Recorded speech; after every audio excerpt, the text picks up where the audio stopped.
They consider themselves the best of both worlds, say their sound is one that honors the best of Texas.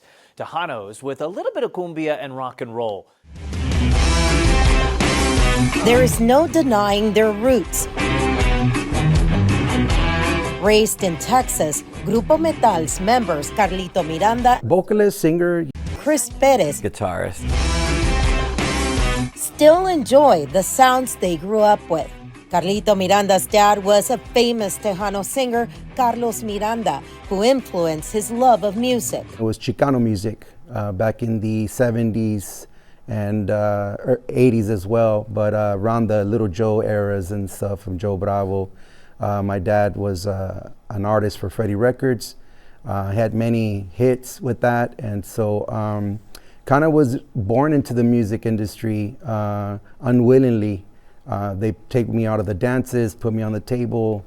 I fell in love with the music. Chris Perez, known as a rocker, joined Selena y Los Dinos right as the band was blowing up. Miranda and Chris were already friends when A.B. Quintanilla asked Miranda to open for Selena's band. We both had the love for rock, 80s rock. And that's kind of like where the friendship began. But in the heart of these two Tejanos, the rock and roll they grew up with is now influencing their sound, not only in English, but also in Spanish, with influences of groups like Maná, La Ley, and Enanitos Verdes. pretty good combination of the music that we love to do, of our past, our history, which is Tejano music. I'll always consider myself, I know Carlos as well, we'll always consider ourselves to be Tejano musicians no matter what style we're playing because we're from Texas. But the metal music it's a really cool, in my opinion, it's a really cool fusion of what we're about, the rock elements and aspects, with I would even say cumbia kind of rhythm patterns, and we just combine a lot of Latin influences with the rock thing that we like to do. Grupo Metal is the mixture of the best of two worlds, born right here in Texas. And that's kind of, you mix all that stuff together and you get Grupo Metal, like, you mix Maná with Juanes, Santana, even some Van Halen, AC/DC. We mix all our influences together into metal, and it's pretty cool how it worked out. For Perez, who is Selena's widower, the changing times also means adjusting what they do to a new audience who consumes music in a totally different way than records or CDs.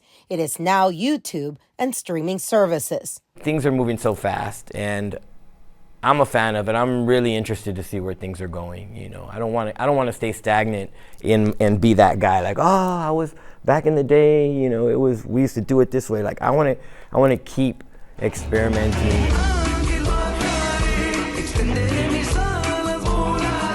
And the sounds of changing times are ones Perez says Selena would have loved to hear. What do you think Selena would say about this type of music now? Oh, what we're doing? Yeah. Oh, she'd love it. Yeah. I wouldn't even hesitate to answer that. She would love it. Not only because it's good, right? Not only because of that. I mean, honestly, she was a very supportive person with her family, with her friends, myself being married to her, so I think she would have loved it.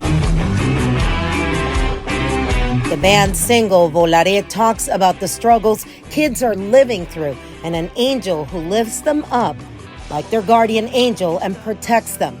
Miranda and Perez say the cumbia rock sound is one the queen of Tejano would have loved, as she herself was crossing over at the height of her career when she was taken away. She would have loved it.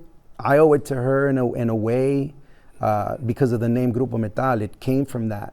So I think with this particular project, if she were to hear it, I agree. I think she would love it. Grupo Metal now sees themselves as a sort of ambassadors for what Texas and Tejanos are truly about, a sweet melting pot of many cultures. We are results of who we are, rock lovers, Tejanos, Mexicanos, you know, and I feel that we represent Texas.